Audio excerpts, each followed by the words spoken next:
Good evening. I'm Dr. Greenbrier Almond, and thank you for joining us on our program, Tender Loving Care.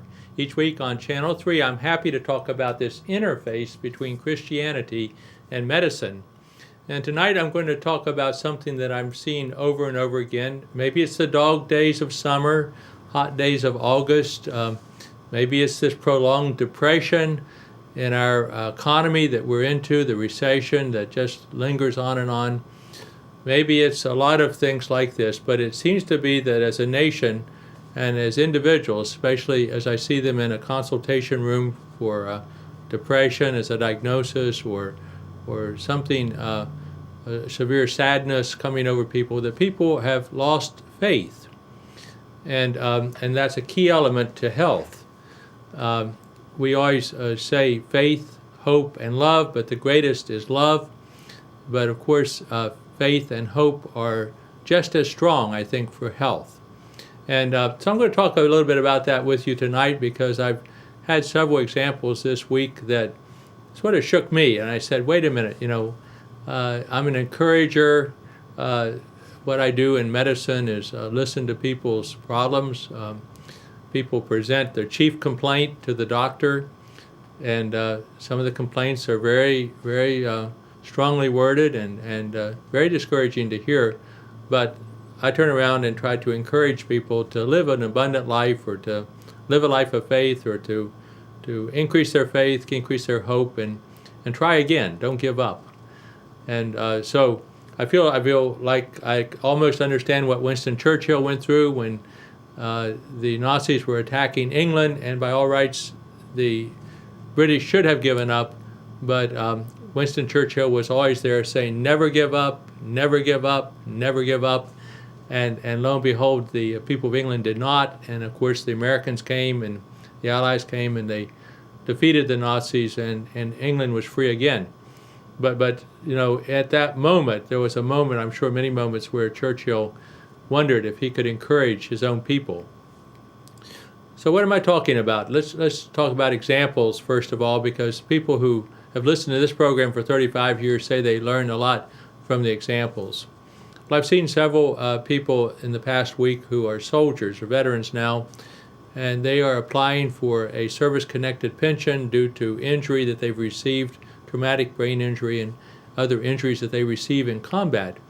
And one of the stories I hear over and over again is that there would be a particular friend of the soldier who survived, and this soldier at that time, maybe in the foxhole, maybe in a moment of truth, if they will, or a moment of honesty, they would say, I don't think I'm going to make it this time. I think I'm going to die this time as we go into battle.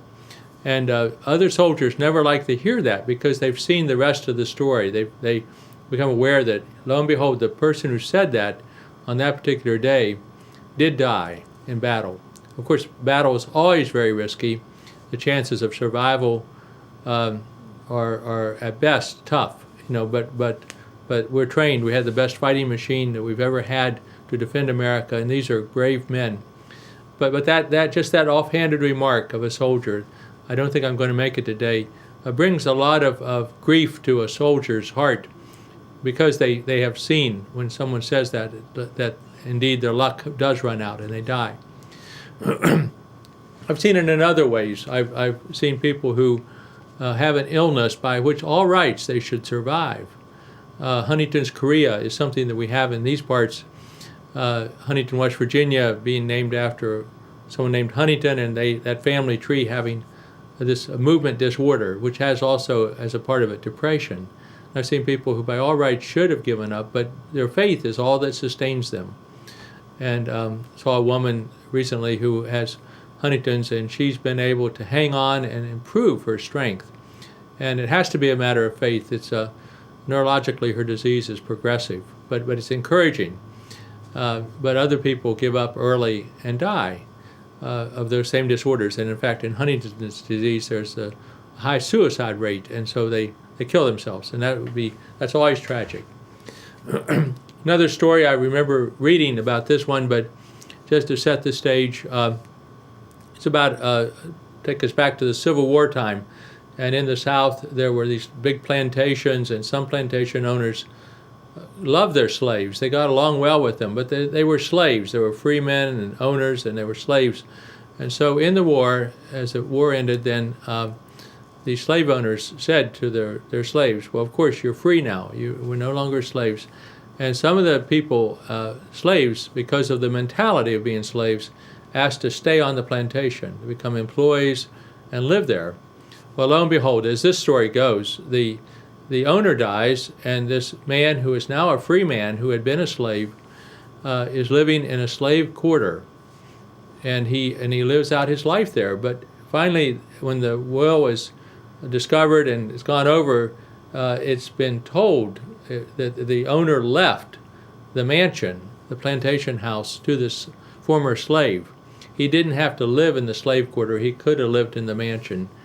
But he didn't believe it. He didn't check on it. He didn't follow through with it, and therefore he didn't have that reward of living in the plantation house. And whether that's a made-up story or not, but it illustrates that truth: the importance of faith, the importance of staying on, to keep striving, keep checking things out, keep going. We had the pleasure this year, another story, of going to Alaska. And I've read Jack London stories for years, but one that made a big impression on me was the story of a gold miner who's going up to make his fortune in the Yukon, and he has his gear. They were required to have 2,000 pounds of gear, so he has his dog sleigh with the gear, and he's wearing the gear and so forth. But it's a blizzard comes up, and he has to make it to the next cabin to survive that night. It's just too cold. It's 40 degrees below zero. And if he makes it to the cabin, someone before him has left wood there. He can start a fire. He can survive the night. Well, the storm is fierce and it's horrible, and so finally he gives up. And he stops at this place, wherever he's just exhausted, and he builds a fire. Unfortunately, he's built a fire under a pine tree.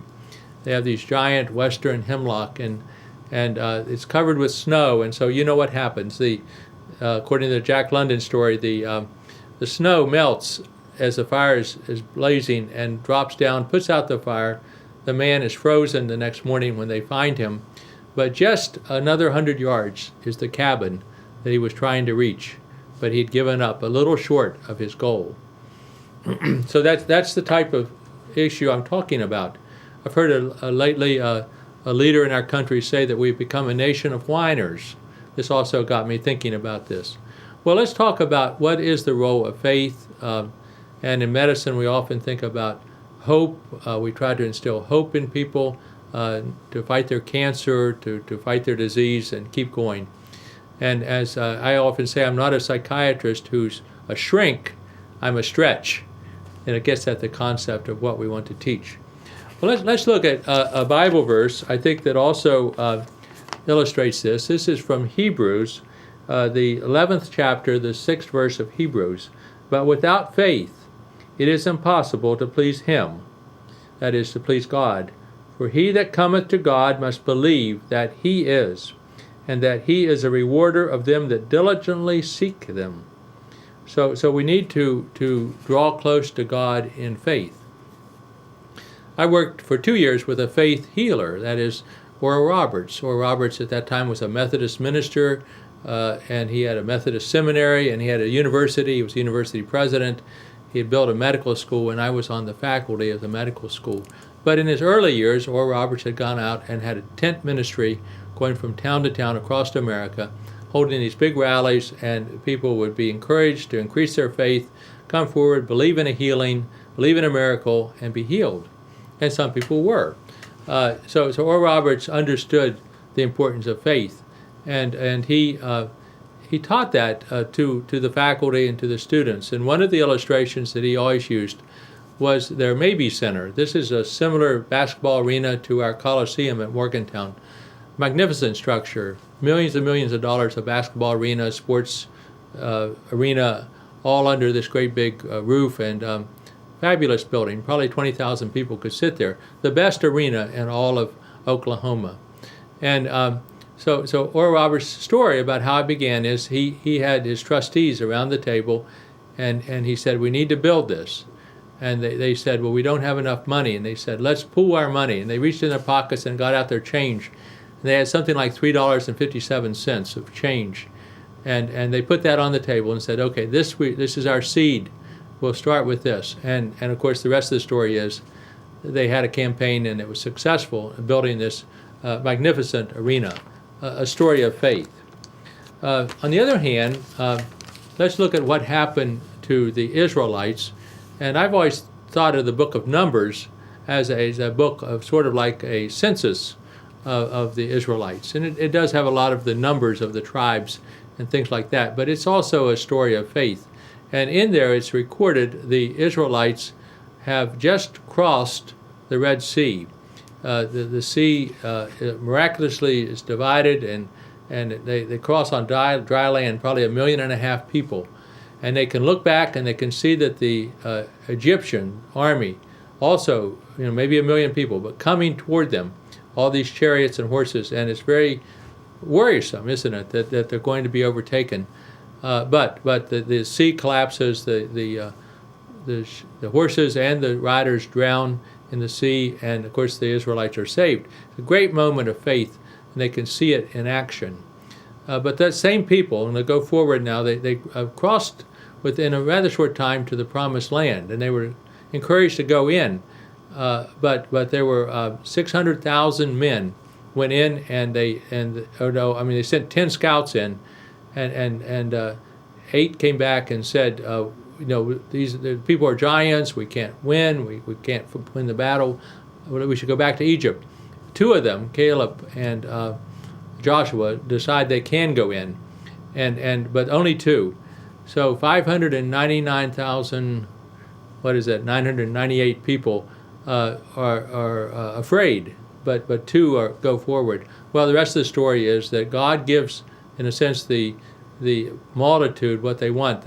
Anyone over 20 is to wander in the wilderness for 40 years and then finally to die. And in the end, only 2 people go in of the original group, and that is Caleb and Joshua. Even Moses cannot go in for other reasons to the Promised Land. But it's a matter of faith, isn't it? A high faith and then failing faith. So when I hear a politician or a leader say we've become a nation of whiner, or I see people suffering because they have given up, they don't have enough faith, then I think a lesson like this is important to talk about. Where can we go with this? Let me give you a good example. God can show His mercy, His loving kindness, His long suffering in various ways. Here's something from Numbers. Yet thou in thy manifold mercies forsookest them not in the wilderness. The pillar of the cloud departed not from them day to lead them in the way, neither the pillar of fire by night to show them light and the way wherein they should go.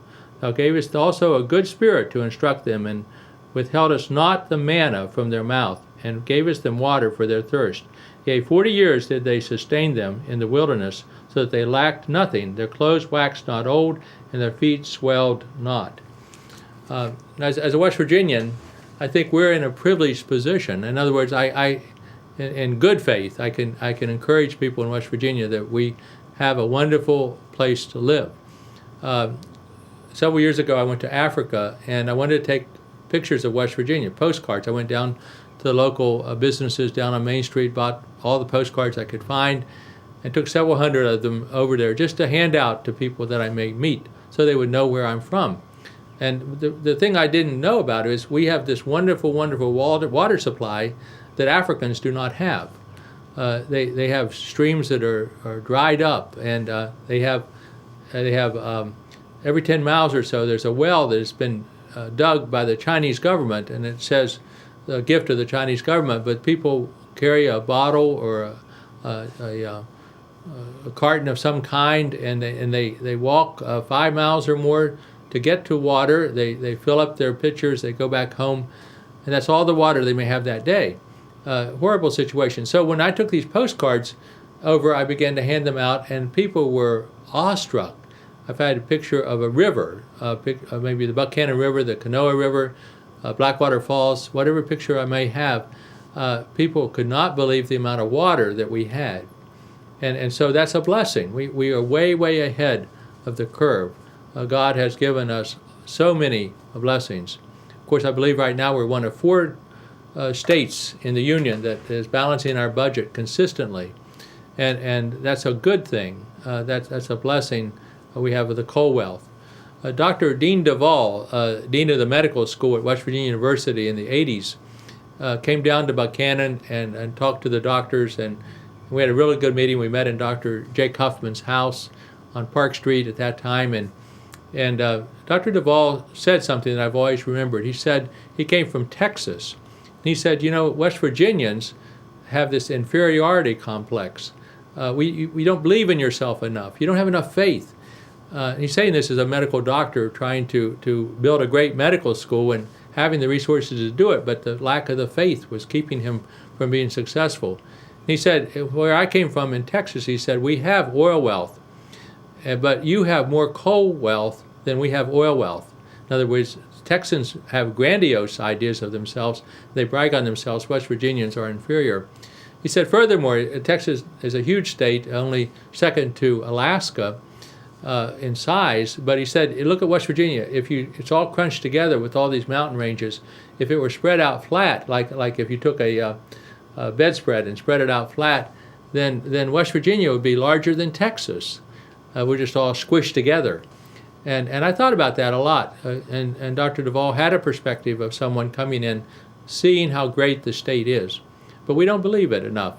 But we should. We should. And partly to talk about this, our misery index, and to talk about being a nation of whiners, I would want to encourage us to believe in ourselves. So certainly that's one aspect that the Israelites had. They had, look at that, their feet did not even swell after walking for 40 years. I take care of old people every day whose feet are swelling, heart failure and various things. But they had manna every day to eat. They had a cloud by day to keep them from getting too hot. They had a pillar of fire at night so they could see their way. And on and on and on. All those blessings were given, and yet they did not believe. It's really a shame. Well, another thing I'd like to lift up is God's comment about how long can he be provoked. I received a letter this week from the Billy Graham organization, and like every organization, they're asking for money, and on occasion I've supported it, and I think it's wonderful what they do with the evangelism, their television ministry, and their crusades. So anyway, but this letter is talking about this aspect that we as Americans are forgetting the blessing that we've received from God. And apparently Mrs. Graham, Ruth Bell Graham, now deceased, now in heaven, Billy Graham is writing saying that he remembers his wife saying that God will surely have to punish America if he punished Sodom and Gomorrah because of the stuff that we have done, the sins we've committed. And so Billy Graham is on that line talking about us needing to repent as a nation. And I understood that because we have provoked God in some way. And I don't have any special knowledge of God except what I read in the Bible, what I hear preachers say, and my gut reaction, knowing that we're made in his image, that I think we can provoke someone to the point they will not tolerate anymore. So in Numbers again, the 14th chapter, the 11th verse, it says, "How long will this people provoke me? And how long will it be ere that they believe me? For all the signs which I have showed them, I will smite them with the pestilence and disinherit them, and will make of them a great nation, and mightier than they." And so Moses is afraid right at that moment that God is going to destroy the Israelite nation, and he pleads, he begs, he prays that God give him one more chance to be their leader, to convince them to have hope, to have faith, and not go down the tube. And so I think Billy Graham's letter is also getting at the same thought that I've been feeling as I sit in my exam room and hear the chief complaints of people as they come in. They feel it feels to me like more and more people are giving up, and they need not do that. That would be my message. Moses was a doctor too, if you understand a little bit about that. He had all the knowledge of Egypt. He was trained as a doctor. He was raised as Pharaoh's daughter, adopted son. So he had a great deal of medical knowledge. But he said, "Pardon, I beseech thee, the iniquity of this people, according to the greatness of thy mercy, and as thou hast forgiven this people from Egypt, even until now." And so there's a consequence, isn't there? When we're stuck in a way, we have to ask for pardon, we have to ask for forgiveness, we have to turn from our evil ways. We have to have hope, we have to have faith. Another way that I see this is we are about to begin a school year again.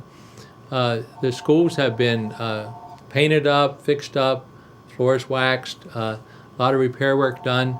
A year ago or so, we voted on a bond that we did not pass, but in the mercy, if you will, of the State Board of Education, they've given us over $1 million to work on electrical outlets, upgrading us for having better computer programs, better schools, more than we voted for. We were voting for $1 million or more a year to spend upgrading or building a new high school, a new middle school, but in this case, we received money that we can match, and we've been working hard on the buildings, and they're going to be in great shape. And kids are going to come back to school in a couple of weeks. They're going to be very enthusiastic. We've had a lot of teachers retire. There was one meeting in June when the Board of Education received the retirements of school personnel, not only teachers, but all sorts of people who worked in the schools to make it a great place. And we were going to lose by retirement over 800 years of experience in that one meeting. So we were having a whole turnover of staff in many cases, new teachers, new principals, new people coming back, and this is good. This should be a time of rejoicing, and we'll come in with a great deal of enthusiasm, which I hope we can keep up as we go through the school year. We have been blessed beyond our wildest dreams, even though, for example, we didn't pass the bond, we are still able to do many things to improve our schools. And I've heard Scott Lampinen, the superintendent of our school system in Upshur County, say many times, it's really not the classroom structure itself, whether the lighting's good or whatever it is, it's the quality of the teacher in the classroom. And we've been blessed with many, many good teachers, but we want to give them the best supplies we can. And we want to think forward, not backward. So that's happening in our community too at this time. Now, let me share with you yet another thought. This is about murmuring. Sometimes, again, I'm talking about chief complaints doctors have. I'll hear people who are downcast. Their voice will drop. They will mumble when they talk. They'll talk to themselves. They'll murmur, and that's a biblical term. It's a medical term in a way, but it's a term of distress, isn't it? I remember thinking back to my own school days. When I was in 7th grade, I had Mr. Simons as a science teacher. He was a good science teacher, and I learned a lot that year. But one of the things he did to get us involved in co-teaching and helping each other, he would have us all write questions, science questions, and then we would come up in front of the class and we would ask people out in the audience, our classmates, these science questions, and we would, and then we of course would give the answer, and everyone would learn, and it really involved us in a nice classroom discussion. Well, one day, perhaps one of the students who was not a very good student in our class, but tried hard. Anyway, he's come up to ask his question, and he picked a buddy of his. They sat in the back row in the back seat, and he picked his buddy to answer the question, and his buddy didn't know the answer. It was obvious, and so he was just mumbling to himself, and like he could hardly hear him, and he couldn't up front. He couldn't hear his friend, so he yelled out to him. He says, "Mumble a little louder." And of course, we laughed in the 7th grade. We laughed a lot about that, and I somehow I remember that because there's a message there. When we feel bad, of course, we don't know the answer. We still have a right to murmur, to mumble, but we need to actually speak up in a positive way. I've heard this said many times that 70% of who we are, what people think of us, is how we present ourselves, the image. Maybe only 10% of who we are is actual knowledge that we have or spatial skills. Some other parts of it may be family name, blessings from good luck, or whatever we want to say, circumstance. Things happen to us, but we're certainly blessed by God. But a great portion of it is how we present ourselves. And so people should be coached to look in a mirror, stand tall, speak up for themselves. When I was in a 4-H camp, again, another way to teach this, as I teach it in my office, I learned this in 4-H camp council circle. It was a story that was told of a prince who was hunchbacked and deformed, and yet someday, by birth order, he was going to grow up to be a king. And the king rightfully was concerned about this, and so he had a statue made. The people in the nation didn't have photography, they didn't have TV, they didn't really know the prince's condition. But he had this statue made and put it in a garden, and it was of the prince, but this time it was a very tall, stately prince that had a very, very straight back. And so the prince was encouraged to go into the garden every day and look at that statue. Well, as the story goes, he saw that straight figure, and he began to stiffen himself up. He began to stand taller and feel prouder and think more positive. And lo and behold, according to the story, his back straightened. And by the time he became a king, he was worthy of that title and that role. Someone not giving up, having faith, keeping going. It's a lesson for today as we have become, in many cases, a nation of whiners. So I hope that in the dog days of summer, that right before school comes, you think about this. I don't want us to ever give up. I don't want any of my patients to give up, the children in school to give up. I think we all need to remind ourselves at this time that there is hope, there is faith, there's love, and we can go forward as a nation, one nation under God. So until the next time, this is Dr. Greenbrier Allman thanking you for joining us on our program, Tender Loving Care. Special thanks to Channel 3 for this opportunity to come your way each week, and look forward to seeing you next week.